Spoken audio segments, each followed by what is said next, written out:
वालेकुम वरहमतुल्लाहि वबरकातुहू। तमाम दोस्तों को खुशामदीद हमारे चैनल में। आज हम बात करने लगे हैं, एक मौजू है कि क्यों इस्लाम तेज़ी से बढ़ रहा है। और हम तो मुसलमान हैं, अल्लाह का बड़ा करम है, फजल है कि हम मुसलमान के घर पैदा हुए। मगर दुनिया में कुछ ऐसे लोग भी हैं जो बड़े बड़े सेलिब्रिटी थे मगर अब इस्लाम कबूल कर रहे हैं। इस्लाम क्यों तेज़ी से जो है ना फैल रहा है, क्या मामलात हैं। आज हम इंडिया की एक वीडियो पे रिव्यू करने लगे, तो चले देखते हैं। पिछले कुछ दिनों में आपने जरूर देखा होगा कुछ फेमस लोग जिनका कहीं ना कहीं एक अच्छा सोशल इंपैक्ट रहा, लोग उन्हें जानते थे, फॉलो करते थे, लेकिन न्यूज आई कि उन लोगों ने इस्लाम कबूल कर लिया। जैसे कि ब्रिटेन की अल्फ्रेड विलियम बेस्ट कंपनी के मालिक बिलियनियर अल्फी बेस्ट, ब्राजील के फेमस फाइटर नेसिमेंटो, रशिया के ऑर्थोडॉक्स चर्च के पादरी, अमेरिका के famous rapper डर्क Derek, famous internet celebrity Andrew Tate, Vivian Dsena, हिलेरियन हैगी, इंडियन यूट्यूबर परम सिंह। इतने ज्यादा नाम हैं कि बता पाना मुश्किल है। लेकिन एक सवाल आता है कि इस्लाम में ऐसा क्या है कि लोग इतनी तेजी से मुसलमान हो रहे हैं, दूसरे धर्मों को छोड़कर इस्लाम अपना रहे हैं। जबकि अगर देखा जाए कि एक ऐसा टाइम भी चल रहा है जिसमें इस्लामोफोबिया भी अपने चरम पे है, लेकिन फिर भी लोग, और वो भी इंटेलेक्चुअल पीपल, बाकी धर्म के कंपैरिजन में इस्लाम को ज्यादा इंपॉर्टेंस दे रहे हैं। आज की इस वीडियो में हम जानने की कोशिश करेंगे कि इस्लाम दुनिया का फास्टेस्ट ग्रोइंग रिलीजन क्यों है। इस वक्त पूरी दुनिया की पॉपुलेशन 8 बिलियन मार्क को क्रॉस कर गई, जिसमें Christian 31.11%, Muslim 24.9%, secular, non religious, agnostic, atheist, इन सब की पॉपुलेशन 15.58%, हिंदू 15.16% और बाकी बचे 13.25% में सभी रिलीजन आते हैं। दुनिया में पहली सबसे बड़ी मुस्लिम पॉपुलेशन इंडोनेशिया में रहती है, दूसरी पाकिस्तान में और तीसरी इंडिया में। तो स्टडी के मुताबिक 2050 तक इंडिया दुनिया का सबसे बड़ा मुस्लिम पॉपुलेशन वाला देश होगा। लेकिन अगर आप वर्ल्ड वाइड देखते हैं तो इस्लाम का ग्राफ लगातार तेजी से आगे बढ़ रहा और साल 2060 तक इस्लाम दुनिया का सबसे बड़ा रिलीजन बन जाएगा। Japan, Europe, France, America, India जैसे कई देशों में इस्लाम सबसे तेजी से आगे बढ़ने वाला धर्म बन गया है। तो अब सवाल आता है कि आखिर इस्लाम इतनी तेजी से क्यों आगे बढ़ रहा है। तो इसका पहला रीजन जो हमेशा से बताया गया कि मुसलमानों में फर्टिलिटी रेट बहुत ज्यादा है, बाकी रिलीजन के कंपैरिजन में मुसलमान ज्यादा बच्चे पैदा करते हैं। यही वजह है कि मुसलमान तेजी से आगे बढ़ रहे हैं। जबकि सेंट्रल हेल्थ मिनिस्ट्री के सर्वे के मुताबिक मुसलमानों के बीच फर्टिलिटी रेट भी कम हुआ है। दूसरा रीजन, दूसरे धर्म के लोग तेजी से इस्लाम की तरफ अट्रैक्ट हो रहे हैं। पर डे कहीं ना कहीं से न्यूज आती है किसी फेमस इंडिविजुअल ने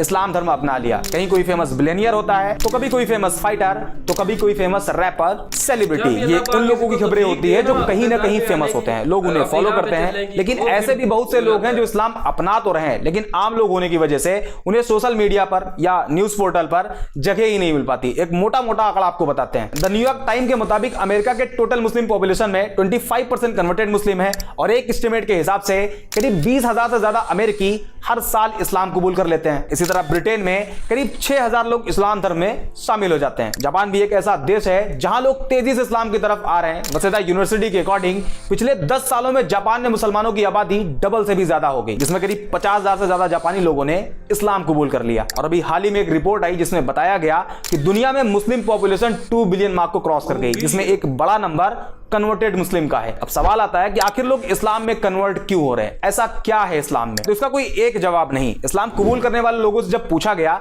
कि आपने इस्लाम क्यों कबूल किया, तो ज्यादातर लोगों ने अलग अलग रीजन बताए। लेकिन एक जो कॉमन रीजन देखा गया वो था कि जब कोई नॉन मुस्लिम किसी ऐसे मुस्लिम के कांटेक्ट में आया जो एक्चुअल मुस्लिम था, इस्लाम के बेसिक्स को फॉलो करता था, तो उसे देख के वो उसकी तरफ अट्रैक्ट होते और इस्लाम के बारे में जानने की कोशिश करते, जिसमें कुछ ऐसी चीजें उन्हें मालूम चलती जो एक नॉन मुस्लिम के लिए बड़ी सरप्राइज होती। For example social equality. बाकी धर्मों में देखा जाता है कि एक इंसान को दूसरे इंसान के आगे काफी नीचा दिखाया गया। जैसे इंडिया में जातियों में बांट दिया गया, उसमें भी कैटेगरी बना दी गई और सबसे कमजोर कास्ट कैटेगरी को शूद्र बताया गया। ऊंची कास्ट के लोग उन्हें अछूत मानते, उनके हाथ का पानी तक नहीं पीते। इसी तरह दूसरे धर्मों में काले गोरे इंसान को लेकर डिस्क्रिमिनेट किया गया, काले लोगों को गुलाम बना लिया जाता, उनकी पिटाई भी होती और उनसे जानवरों की तरह काम भी लिया जाता। ऐसे में जब कोई नॉन मुस्लिम जिसे सोशल जस्टिस नहीं दिया गया था, उसने इस्लाम को पढ़ा और पाया कि प्रॉफिट ऑफ इस्लाम ने किसी बिलाल नाम के काले गुलाम को न सिर्फ आजादी दिलाई बल्कि आजादी के साथ साथ बाकी मुसलमानों के आगे बिलाल को काबे की छत पर अजान कहने के लिए खड़ा कर दिया। इसके अलावा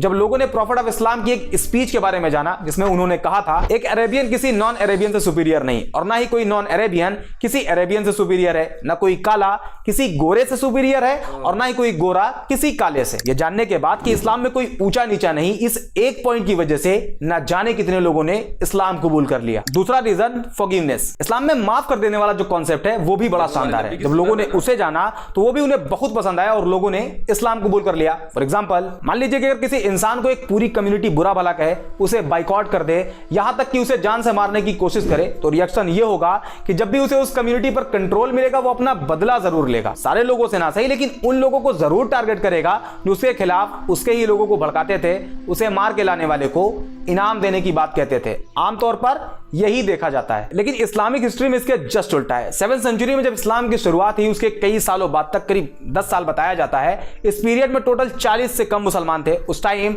अरब के जो पावरफुल लोग थे वो मुसलमानों को परेशान करते, प्रॉफिट ऑफ इस्लाम को जान से मारने की प्लानिंग करते, उन्हें जान से मार देने वाले को इनाम देने का वादा करते। यहां तक कि उस टाइम जितने मुसलमान थे उन सभी का सोशल बाइकआउट कर दिया गया और 3 साल तक अबी तालिब नाम की एक पहाड़ी पर कैद कर दिया गया। और मक्का के सरदारों ने यह अनाउंस कर दिया कि कोई भी मुसलमानों को कोई सामान न बेचे और अगर कोई ऐसा करता है तो उसे भी नहीं छोड़ा जाएगा। 3 साल बाद बाइकआउट पीरियड खत्म हुआ, लेकिन मक्का के लोग मुसलमानों को अभी भी टारगेट करते। सिचुएशन को देखते हुए 622 ईडी में मुसलमानों को मक्का से मदीना की तरफ जाने के लिए कहा गया, जिसे इस्लामिक हिस्ट्री में हिजरत कहा जाता है। हिजरत मींस माइग्रेशन। मुसलमान मक्का छोड़कर मदीना चले गए। उस टाइम मदीना को यसरब कहा जाता था, लेकिन मक्का के सरदारों का मानना था कि इस्लाम को पूरी तरह से अगर खत्म करना है तो उसके लिए सारे मुसलमानों को कत्ल कर दिया जाए। इसी इंटेंशन के साथ मुसलमान और मक्का के सरदारों की फौज के बीच पहली जंग लड़ी गई, जिसे जंगे बद्र कहा जाता है। इस जंग में मुसलमानों की जीत हुई और इसी हार का बदला लेने के लिए एक बार फिर मक्का के सरदारों की फौज निकली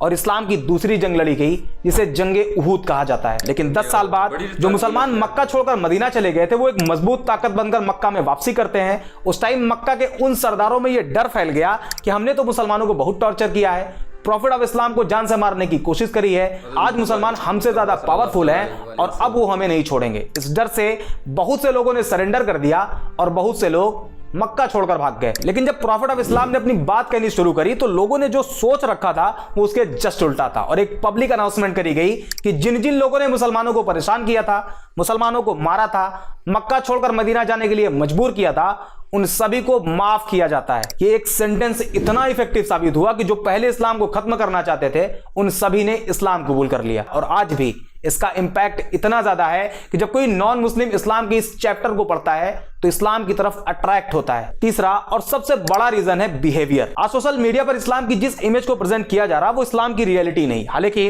मैं ये भी क्लेम नहीं कर रहा कि इस्लामिक बेसिक्स के अकॉर्डिंग सारे मुसलमानों का बिहेव अच्छा है। इस्लाम तो कहता है कि शराब पीना हराम है और शराब सभी बुराइयों की मां है, लेकिन फिर भी आज का मुसलमान शराब के ठेकों की लाइन में आपको लगा हुआ दिखाई देगा। बट अनदर हैंड कुछ मुस्लिम्स ऐसे भी हैं जिनका behave as it is Islamic basics के हिसाब से आज भी है। फॉर एग्जाम्पल, इस्लाम अपने मानने वालों को कहता है कि अगर तुम्हारे घर में एक रोटी हो और तुम्हारा पड़ोसी भूखा हो तो तुम्हारे लिए जरूरी है कि उसमें से आधी रोटी अपने पड़ोसी को दो।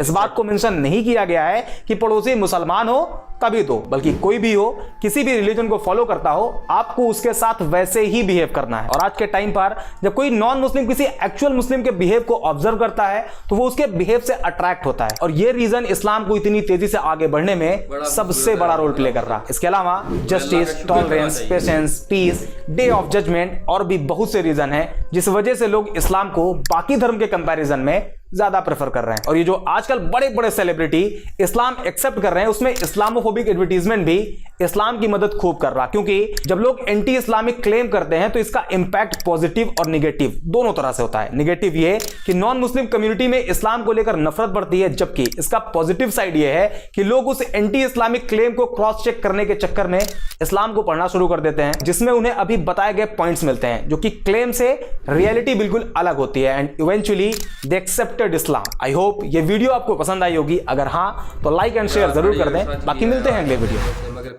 मैं आपको बताता चलूं कि दुनिया में लोग मुसलमान हो रहे और हम मुसलमान होने के बावजूद कुछ ऐसे काम कर रहे हैं, अल्लाह को नाराज कर रहे हैं, उसके नबी को नाराज कर रहे हैं और ना हमें अपनों का ख्याल है, ना किसी अजीज और कारब का, ना किसी पड़ोसी का ख्याल है कि वो भूखा सो रहा है। ये क्या मामलात हैं हमें?